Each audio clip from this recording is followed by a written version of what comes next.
Cadet category four ഹിന്ദിയുടെ മറ്റൊരു ക്ലാസ്സിലേക്ക് എല്ലാവർക്കും സ്വാഗതം. ഇന്ന് നമ്മൾ പെഡഗോജിയിലെ ഭാഷായി കൗശൽ വരുന്ന ആ ഒരു പാർട്ടിലെ പ്രീവിയസ് ക്വസ്റ്റ്യൻസ് ആണ് ഡിസ്കസ് ചെയ്യുന്നത്. ഇനിയും കേട്ടറ്റിന് വേണ്ടി പഠിച്ചു തുടങ്ങാത്തവരാണെങ്കിൽ ഇപ്പോൾ തന്നെ പഠിച്ചു തുടങ്ങിക്കോളൂ. 10-12 ദിവസങ്ങൾ കൊണ്ട് നിങ്ങൾക്കും കേട്ടറ്റ് പാസ്സാകാം. അങ്ങനെയുള്ള ക്യാപ്സ്യൂൾ ക്ലാസ്സുകളാണ് നിങ്ങൾക്ക് വേണ്ടി തയ്യാറാക്കിയിരിക്കുന്നത്. സിലബസ് വൈസ് ഓരോ ടോപ്പിക്കും കവർ ചെയ്ത് ഡെയിലി നിങ്ങൾക്ക് ക്ലാസ്സുകൾ കിട്ടും. അതുകൂടാതെ തന്നെ ടോപ്പിക് വൈസായിട്ട് ഓരോ ദിവസവും പ്രീവിയസ് ക്വസ്റ്റ്യൻസും ഡിസ്കസ് ചെയ്യും.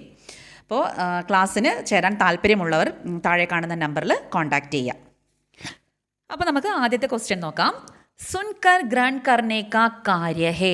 ഓപ്ഷൻ എ ഭാഷൻ, ഓപ്ഷൻ ബി വാചൻ, ഓപ്ഷൻ സി ശ്രവൺ, ഓപ്ഷൻ ഡി ലേഖൻ. ഏതാണ് ആൻസർ വരിക? ക്ലാസ് നന്നായിട്ട് മനസ്സിലാക്കിയവർക്ക് ഇതിൻ്റെ ആൻസർ പറയാൻ വേണ്ടി പറ്റും. ഏതാണ് ആൻസർ? ഓപ്ഷൻ സി ശ്രവൺ ആണ് ആൻസർ വരുന്നത്. नेक्स्ट, इनमें कौन सा प्रस्ताव वाचन की अपेक्षा लेखन में अधिक संबंधित है? വാചനേക്കാളും ലേഖനത്തിന് കൂടുതലായിട്ട് സംബന്ധിക്കുന്ന പ്രസ്താവന ഏതാണെന്ന ചോദ്യം. ഏതാണ്? ഒന്നാമത് വരുന്നത് അർത്ഥഗ്രഹൺ करने की प्रक्रिया है, बी उच्चारण स्पष्ट बन जाता है, सी अभिव्यक्ति का सशक्त माध्यम है, डी भावानुसार ध्वनि में परिवर्तन जा जाता है. ഈ ഓപ്ഷനുകളിൽ ബാക്കി മൂന്നും എന്തിനെ? വാചനെ സംബന്ധിച്ചതാണ് കൂടുതലായിട്ടും. ലേഖനെ സംബന്ധിച്ചിരിക്കുന്നത് ഒന്ന് മാത്രമേ ഉള്ളൂ. അതേതാണ്?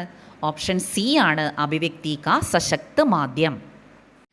അടുത്തത്, ഉചിത് ഹാവ് ഭാവ് और शुद्ध उच्चारण से शिक्षक द्वारा कक्षा शिक्षण में वाचन करने की രീതി क्या है? ശിക്ഷക് ദ്വാര, അതായത് അധ്യാപകനാലാണ് വാചൻ करने की രീതി എന്തായിരിക്കും? ഓപ്ഷൻ എ അനുകരൺ വാചൻ, ഓപ്ഷൻ ബി മൗനവാചൻ, ഓപ്ഷൻ സി ആദർശവാചൻ, ഓപ്ഷൻ ഡി ദ്വന്ദ്വാചൻ. ഏതാണ്? ഓപ്ഷൻ സി ആണ് ആൻസർ വരുന്നത്. അടുത്തത്, സുന്ന ബോൾന പഠന ലിഖ്ന കിസ്കോ സൂചിത് കർത്താ ഹെ?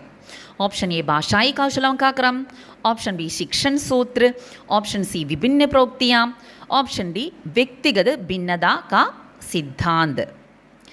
എന്താണ് വരുന്നത്? ഓപ്ഷൻ എ ആണ് ആൻസർ വരിക. അടുത്ത ക്വസ്റ്റ്യൻ, ബോൾക്കർ അഭിവ്യക്ത് करने को क्या कहते हैं? ഓപ്ഷൻ എ ശ്രവൺ, ഓപ്ഷൻ ബി ഭാഷൻ, ഓപ്ഷൻ സി വാചൻ, ഓപ്ഷൻ ഡി ലേഖൻ. ഇവിടെ നമുക്കൊരു തെറ്റിദ്ധാരണ ഉണ്ടാവും. എന്താണ്? ഓപ്ഷൻ സി വാചനാണോ എന്നൊരു സംശയമുണ്ടാവും. പക്ഷേ ഓപ്ഷൻ ബി ആണ്, ഭാഷനാണ് ശരിയായ ആൻസർ ഇവിടെ വരുന്നത്. ഇൻമേ ഭാഷായി കൗശലോं के अंतर्गत आता है? എ മുഖാഭിനയ്, ബി ഢങ്കൺ, സി ലേഖൻ, ഡി പ്രകാശൻ കാര്യ. നമുക്കറിയാം ലേഖനാണ് ഭാഷായി കൗശൽ. ഓപ്ഷൻ സി ആണ് ആൻസർ വരുന്നത്. തൽപരത കെ സാത്ത് ശ്രവൺ കൗശൽ പഠാനെ മേ ഉപയോഗി ഹേ? താല്പര്യത്തോടെ ശ്രവൺ കൗശൽ പഠാനെ മേ ഉപയോഗി. ഏതാണ്? പുസ്തകാലയ്, വാചൻ കോന, സിനിമ പ്രദർശിനി, പോർട്ട്ഫോളിയോ. ഓപ്ഷൻ സി ആണ് ആൻസർ വരുന്നത്. ഇൻമേ കിസ്കാ സംബന്ധ് വാചൻ സേ ഹേ? എ ശുദ്ധ ഉച്ചാരൺ, ബി സൃജനാത്മകത, സി രൂപ സംവിധാൻ, ഡി സീക്ഷ്മത. ആൻസർ വരുന്നത് ശുദ്ധ ഉച്ചാരണാണ്. ഓപ്ഷൻ എ ആണ് ആൻസർ. നെക്സ്റ്റ്, ഇൻമേ ഭാഷ കെ ദോ രൂപ ക്യാ ഹേ? എ മൂർത്ത് और അമൂർത്ത്, ബി ആഗമൻ और നിഗമൻ, സി വിശ്ലേഷൺ और സംശ്ലേഷൻ, ഡി മൗഖിക് और ലിഖിത്. ആൻസർ വരുന്നത് ഡി ആണ്. അടുത്തത്, ഹിന്ദി ശ്രവൺ കൗശൽ പഠാനെ കെ ലിയെ സഹായക ഉചിത് കാര്യ. ഏതാണ്? പാഠ്യയോജന തയ്യാർ കർന, ലിഖിത് പരീക്ഷ ചലാന, പരിയോജന ദേന, ശ്രവ്യ ശൈക്ഷിക സാമഗ്രി കാ അഭ്യാസ്. ഓപ്ഷൻ ഡി ശ്രവ്യ ശൈക്ഷിക സാമഗ്രി കാ അഭ്യാസ് ആണ് ശരിയായ ആൻസർ. അടുത്തത്, മൗനവാചൻ കാ ഗുൺ ചുനിയെ, ഉച്ചാरण संबंधी त्रुटियों का निवारण, उतार चढ़ाव के अनुसार वाचन, तीव्र गति से वाचन एवं ഏകാഗ്രത बढ़ाना, സാമൂഹിക വാചൻ की നിപുണത बढ़ाना. ഓപ്ഷൻ സി ആണ് ആൻസർ വരുന്നത്. അടുത്തത്, അർത്ഥഗ്രഹൺ കെ ഉദ്ദേശ കെ ലിയെ ഉചിത ഉദാഹരൺ ചുനിയെ. അർത്ഥം ഗ്രഹിക്കാൻ വേണ്ടിയിട്ട് എന്താ വേണ്ടത്? സുന്ന, ബോൾന, ലിഖ്ന, ആലാപ്. എന്താ വേണ്ടത്? ആദ്യം സുന്ന കേൾക്കണോ അല്ലേ? അടുത്തത്, വാചൻ കൗശൽ കെ അന്തർഗത് ആനെ വാല ഘടക് കോൺസാ ഹേ? അഭിവ്യക്തി और ആകലൻ, നിധാൻ और നിക്ഷിപ്ത് പരീക്ഷ, നിഷ്പിത്ത് പരീക്ഷ, ചർച്ച और വാദവിവാദ്, പിന്നെ സസ്വർ വാചൻ और മൗനവാചൻ. ആൻസർ ഡി ആണ്. നമുക്കറിയാം सुनना बोलना डैश और लिखना भाषा शिक्षण के 4 अंग है. ഏതാണ്? കഹനയാണോ, പ്രതിക്രിയയാണോ, പരീക്ഷയാണോ, പഠനയാണോ? നമുക്കറിയാമല്ലേ, പഠനയാണ് ആൻസർ വരിക. അടുത്തത് ഭാഷാർജൻ की दृष्टि से सही क्या कार्य है? बोलकर ग्रहण करनेയാണോ, सुनकर अभिव्यक्त करनेയാണോ, सुनकर ग्रहण करनेയാണോ, लिखकर ग्रहण करनेയാണോ? ഓപ്ഷൻ സി सुनकर ग्रहण करनेയാണ് ശരിയായ ആൻസർ.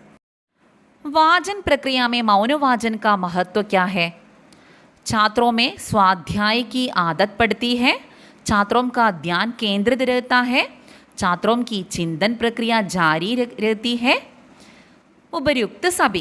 എന്താണ് ആൻസർ വരുന്നത്? മുകളിലുള്ള എല്ലാം ആണ് ആൻസർ. ഓപ്ഷൻ ഡി ആണ് ആൻസർ വരുന്നത്. 3 കാര്യവും ശരിയാണ്. അടുത്തത് ഇൻമേ കോൺസാ പ്രാഥമിക കക്ഷാओं के लिए अनुकूल नहीं? മൗനവാചൻ, സസ്വർവാചൻ, വൈയക്തിക വാചൻ, ജൈവിക വാചൻ.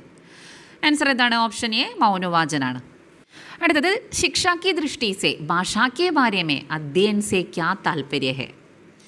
എന്താണ്? किसी भाषा का व्याकरण सीखनेയാണോ, ഭാഷാർജൻ करनेയാണോ, സഹജ സംവാദ में भाग लेनेയാണോ, വിചാര വിനിമയ करनेയാണോ? ശരിയായ ആൻസർ വരുന്നത് किसी भाषा का व्याकरण सीखनेയാണ്. ഭാഷാ के बारे में अध्ययन करना എന്ന് പറഞ്ഞാൽ किसी भाषा का व्याकरण सीखनेയാണ് ആൻസർ വരിക. किसका संबंध भाषा की अभिव्यक्ति पक्ष से है? അഭിവ്യഞ്ജനാത്മക കൗശൽ എന്ന് പറയുമ്പോൾ നമ്മൾ വാചനമൊക്കെയാണ് ഓർമ്മിക്കുക. പക്ഷേ ഇവിടെ ഭാഷൻ ഉണ്ടെങ്കിൽ ഭാഷൻ തന്നെ ടിക്ക് ചെയ്യണം. അപ്പോൾ ഭാഷനാണ് ആൻസർ വരുന്നത്. അടുത്തത് किसी भाषा में दूसरों से विचार विनिमय करने की क्षमता की निर्माण प्रक्रिया को क्या कहा जा सकता है? എന്താണ്? മൂല്യാങ്കൻ, സൃജനാത്മകത, ഭാഷാർജൻ, തുലന. ആൻസർ വരുന്നത് ഓപ്ഷൻ സി ആണ്, ഭാഷാർജൻ. അടുത്തത് ഇൻമേ കോൺസാ ഭാഷായി കൗശൽ के अंतर्गत नहीं आता? ഒന്ന് സൃജനാത്മകത, ബി വാചൻ, സി ശ്രവൺ, ഡി അഭിനയ്. അഭിനയമാണ് എന്തെന്ന്? ഭാഷായി കൗശൽ അല്ലാത്തത്. സൃജനാത്മകത എന്ന് പറഞ്ഞാൽ രചന എന്ന് വരും, അപ്പോൾ ലേഖൻ വരും. അപ്പോൾ ലേഖൻ, വാചൻ, ശ്രവൺ വന്നു. അപ്പോൾ അഭിനയം എന്താണ്? ഭാഷായി കൗശലല്ല. അപ്പോൾ ആൻസർ ഡി ആണ്, ഭാഷായി കൗശൽ അല്ലാത്തത്. ഗദ്യ ശിക്ഷൻ മേ സർവാധിക മഹത്വ കിസ്കാ ഹെ? സമാനുഭൂതി, സസ്വർ പഠൻ, മൗനപഠൻ, ആദർശവാചൻ. മൗനപഠനിലൂടെയാണ് ഗദ്യ പഠിക്കാൻ വേണ്ടിയിട്ട് നമുക്ക് പറ്റുന്നത്. അപ്പോൾ ഓപ്ഷൻ സി ആണ് ആൻസർ വരുന്നത്.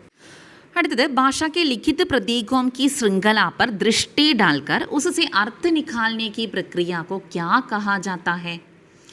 ഓപ്ഷൻ എ ലേഖൻ, ഓപ്ഷൻ ബി ഭാഷൻ, ഓപ്ഷൻ സി വാചൻ, ഓപ്ഷൻ ഡി ശ്രവൺ. ആൻസർ വരുന്നത് ഓപ്ഷൻ സി വാചനാണ്. अभिव्यंजनात्मक कौशलों से क्या तात्पर्य है? सुनना और समझना, बोलना और लिखना, पढ़ना और सुनना, पढ़ना और अर्थ ग्रहण करना. എന്താണ്? ഓപ്ഷൻ ബി बोलना और लिखना अभिव्यंजनात्मक कौशल. छात्रों के वाचन को बेहतर बनाने के लिए शिक्षक द्वारा किया जाने वाले वाचन, सामूहिक वाचन, दुदुवाचन, आदर्श वाचन, अनुकरण वाचन. ഓപ്ഷൻ സി ആദർശ വാചനാണ് ആൻസർ വരുന്നത്. നെക്സ്റ്റ് ഉച്ചാरण की शुद्धता के लिए इनमें से कौन सा वाचन उपयुक्त नहीं? ആദർശവാചൻ, ജൈവിക വാചൻ, മൗനവാചൻ, സസ്വർവാചൻ. മൗനവാചൻ ഉച്ചാരണത്തിന് വേണ്ടി ഉപയോഗിക്കുമോ? ഇല്ലല്ലോ. അപ്പോൾ ഓപ്ഷൻ സി ആണ്, മൗനവാചനാണ് ആൻസർ വരുന്നത്. അപ്പോൾ ഇത്രയും പ്രീവിയസ് ക്വസ്റ്റ്യൻസ് ആണ് എനിക്ക് പറഞ്ഞുതരാനുള്ളത്. അപ്പോൾ ഇനി അടുത്ത ക്ലാസ്സിൽ കാണാം.